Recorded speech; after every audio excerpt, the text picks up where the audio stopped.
I want to tell you guys a story.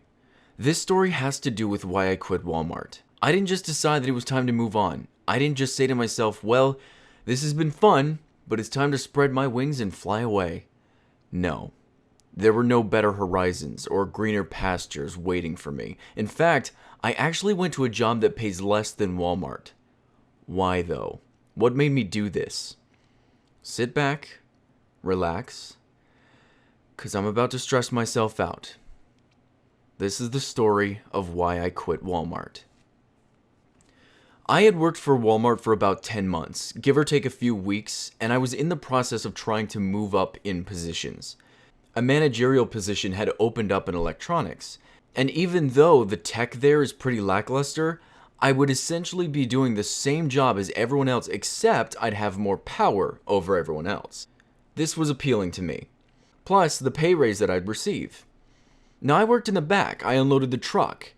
And before this, I was out on the floor with customers. I worked in consumables, and I would get a ton of customer service compliments. I love people, and I love engaging and talking with them. So it was perfect for me. Someone even posted a review on Yelp that was solely about me and recommended I get some sort of acknowledgement for it. But my department was shut down, and I was forced into the back room. I wasn't even given a choice. I asked them if I could choose a different department to work in, and they said, nope, you're going to work in the back. Oh, okay then. So many months pass, and I want to transfer. I go to my manager, who is new. Our previous manager switched to overnights, so she was newly in charge. And the sucky thing about this is when you get a new manager, they always have something to prove. And in her first 2 weeks, she did more than her fair share of coaching and firing people. Just so you know, coaching is basically a warning, but 4 coachings and you're fired. Now, I'm a really good worker. I follow the rules, I work efficiently, and every time that there's an issue or someone needs help, they never went to the managers. They came to me. And I'm not going to say I ran the back room, but people knew that I would solve problems. Well, one day, I go to my new manager, and I tell her that I would like to switch departments. I want to go to electronics, and I'd like to know who to speak to in order to do that. She told me that I needed to talk to Curtis, which is great because Curtis liked me. But he wasn't there that day. So I go back to work, and I figured I'll just talk to him tomorrow. But 2 hours later, she approaches me and says that we need to talk in her office, which is never a good thing. I figured that maybe she was going to try to convince me to stay in her department or offer me a raise or something, but she walks me into her office and says, we recently had a chemical claim that wasn't disposed of properly. Now, if you've never worked retail, what that means is someone threw chemicals in the trash or down the sink. And that is not good at all. This can cost the company up to $25,000, so it's not a small thing. She then goes on to tell me that I was the one who did the claims on the night of the incorrect disposal, and my name was on the claim slip. Now, I'm sitting here trying to think back. I figured that she was talking about a couple days ago or something, but I hadn't dealt with chemicals recently. And I told her this, and she says, this was a month ago. I've been investigating, and the only conclusion is that you must have disposed of it incorrectly. Now, I don't make these mistakes. I worked chemical claims hundreds of times, and I know the process of disposal. But she was saying someone just threw them away. There was not enough camera footage, and there was not any other conclusive evidence to prove it, but that I was the only logical culprit. I told her that I didn't remember doing anything like that. I wouldn't do anything like that. But she was right. Logically, if the claim slip was dated on that day and filled out by me and the bottle wasn't recovered, it had to have disappeared, either put back on the shelf, rinsed down the sink, or thrown in the trash. Now, the thing about this is if it was thrown in the trash or rinsed down the sink, the chemical that she was referring to was Drano, drain cleaner. And even though it's a chemical and you shouldn't throw it down the sink, it's not going to be really hazardous to our plumbing if that were to happen. Regardless, she was right. So she basically interrogates me for 25 minutes, even though I didn't remember doing this, before I gave in. And I said, look, if you have enough evidence to believe that it was me, coach me.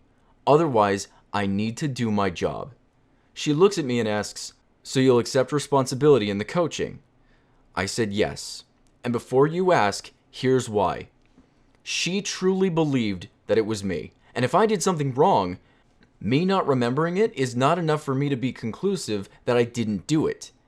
And one coaching is just a slap on the wrist. There are no major consequences to it. So she asked me again, do you accept the coaching? Yes, I do. Okay, sign this paper real quick and I'll go over what you did wrong and how you can improve. I sign the sheet, and as soon as I'm done, she starts telling me how to properly do a claims cleanup. And before long, I'm just telling her how to do it. I know what I'm doing. I worked there long enough. Even though it didn't feel deserving, I was being coached. But oh well. It was only until the end when she asked, so you've been wanting to transfer to electronics, right?